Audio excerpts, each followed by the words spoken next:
As someone who is running a campaign to make the most expensive city in the United States of America affordable for each and every New Yorker, and as someone who understands that we have to invest in the people that stitch that fabric of our city every single day. Freeze the rent! Freeze the rent!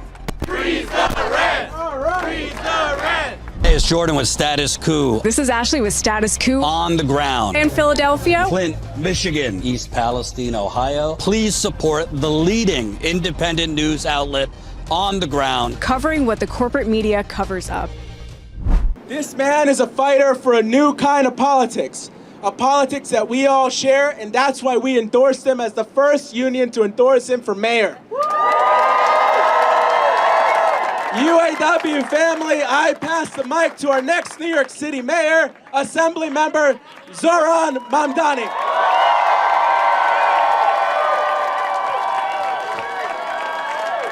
It is such a pleasure to be here with you today. We know, so many of us, both those that are here and those that call this city home, that we are facing an authoritarian administration in Washington, D.C. We are facing a president who is seeking to attack the very fabric of this city. And in a moment like that, we have to use every single tool at our disposal to protect this city, to protect its people. And I look at all of you as the people on the front lines of that protection. You are the people that keep New Yorkers in their homes. You are the people that keep families together. And so it is incumbent upon every single one of us to stand with you so that you can continue to afford to do this work. And I want to ask, you have a sign, if you could just come up here for a moment.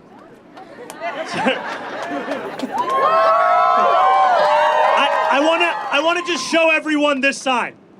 My clients deserve a lawyer who can afford groceries.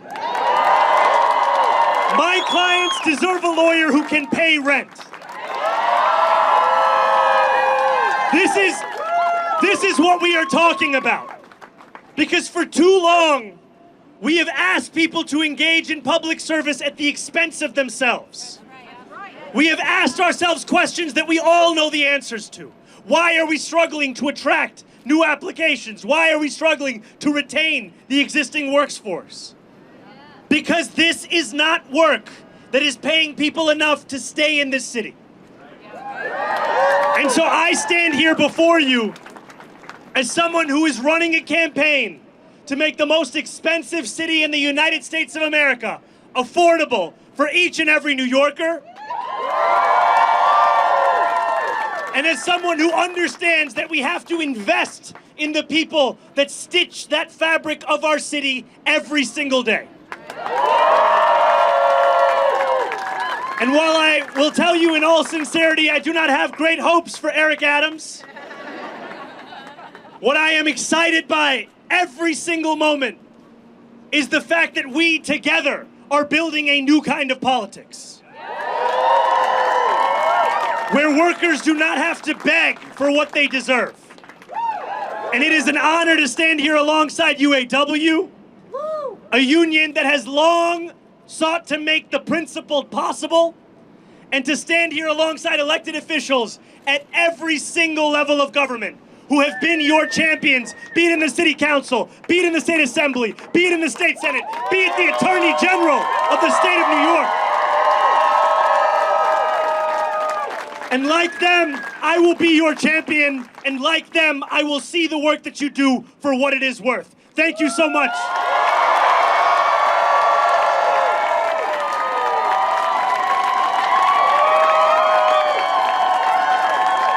Can we get a freeze the rent chant? Freeze the rent! Freeze the rent! Freeze the rent! Freeze the rent! Freeze the rent! All right. Freeze the rent! Support this critically important on-the-ground reporting as a Status Coup member and get great perks. Become a member right here. I led a strike in front of 100 Center Street, so this brings back memories. And rent is too damn high, and price gouging is a thing. It is real. And it's unfortunate that the city will not reach into its reserves and pay you more money because you are on the front lines. Individuals who are being kidnapped under the cover of darkness. Individuals who are being evicted right now, standing in front of landlord and tenant court. Individuals who can't afford to live in the city of New York, who are living in our shelters. You've got this big, bad, ugly bill that was just passed, and the damage will be real. And what individuals need now more than ever is someone on their side, and that is a legal aid attorney.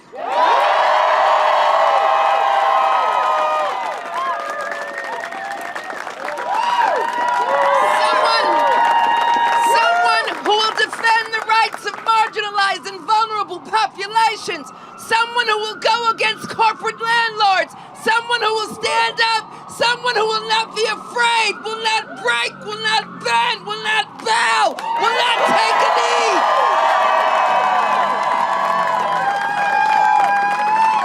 That, my friends, is a legal aid attorney. And as a former legal aid attorney who can relate to all of you and who is still as a legal aid attorney, I recognize that this city must pay you more so that you can pay your bills, so that you can pay your rent. It is about fundamental fairness, and it is a message that this Zohran is promoting, and it's something that we should all support. I stand with you now. I stand with you always. I stand with you in solidarity as you fight for decency and respect, and as you stand up for the least amongst us.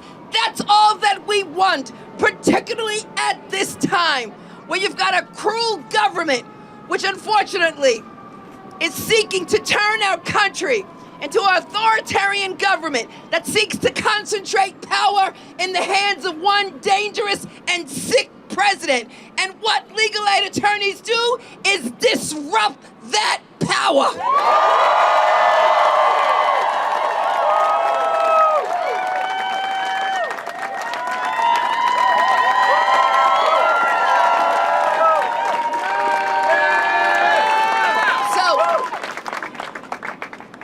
I never forget where I came from.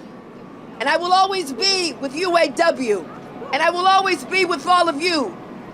As long as you call upon me, and as long as I have this voice, and this power that runs through my veins, and this ability to stand up for those who unfortunately represent the least amongst us, those whose rights are being trampled upon, and those who need an attorney more than anyone else, I will be with UAW. I urge the city to reach into its reserves and pay you what you need.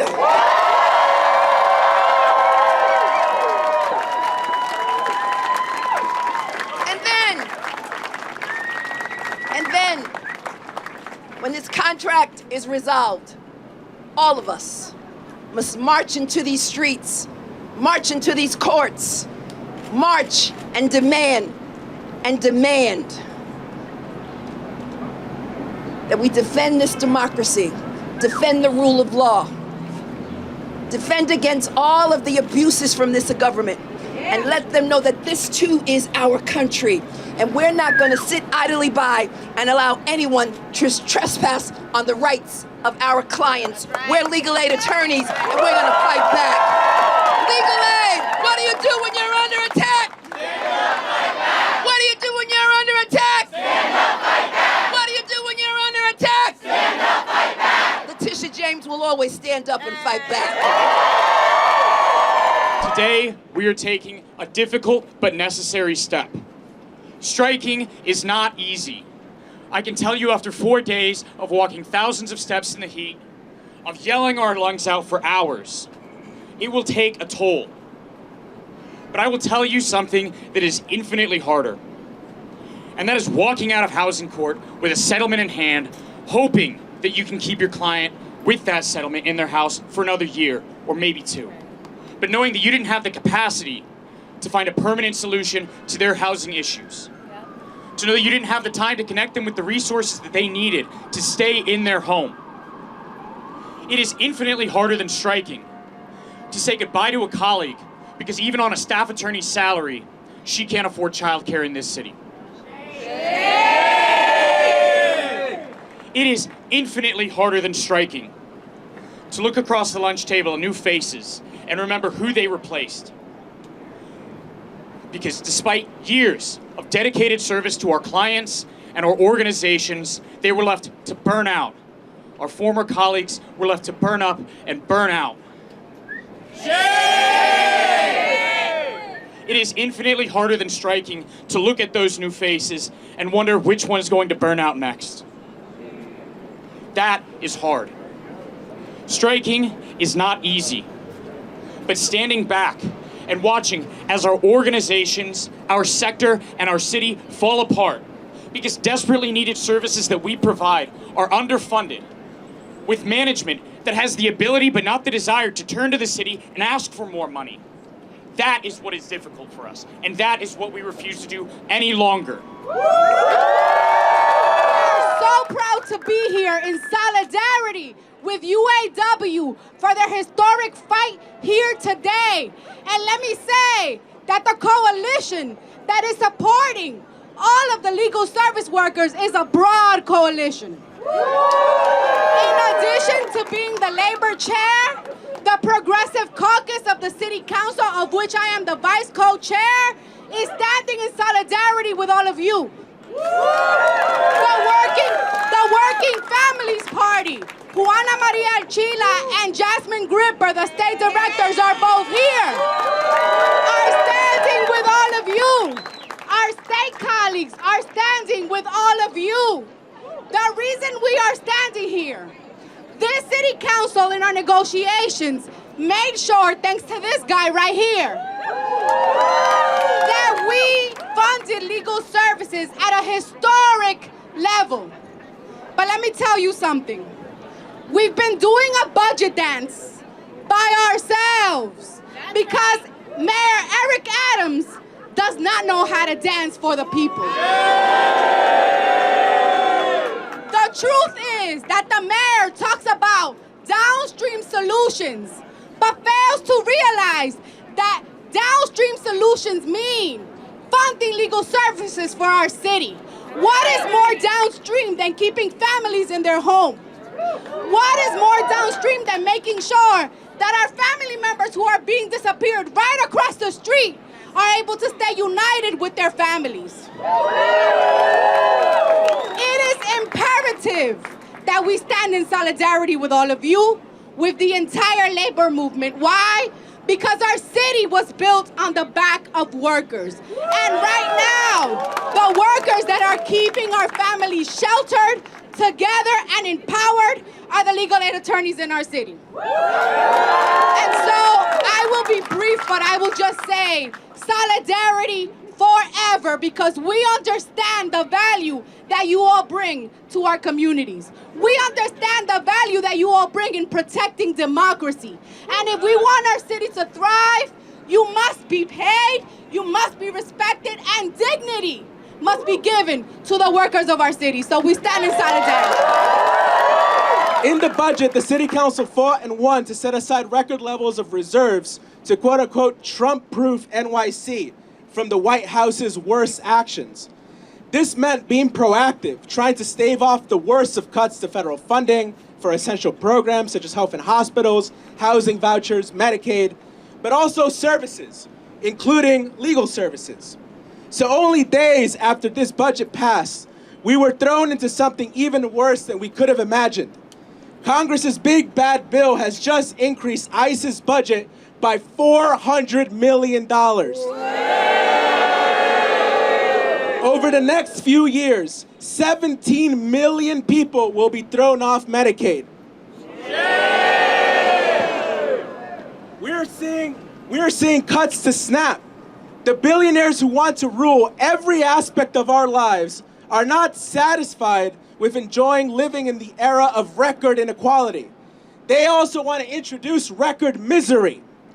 Working people and the most vulnerable among us, including the New Yorkers that you all serve every single day, will be devastated by the Republicans in D.C. who prioritize tax cuts for the rich and austerity for the working class to pay for it.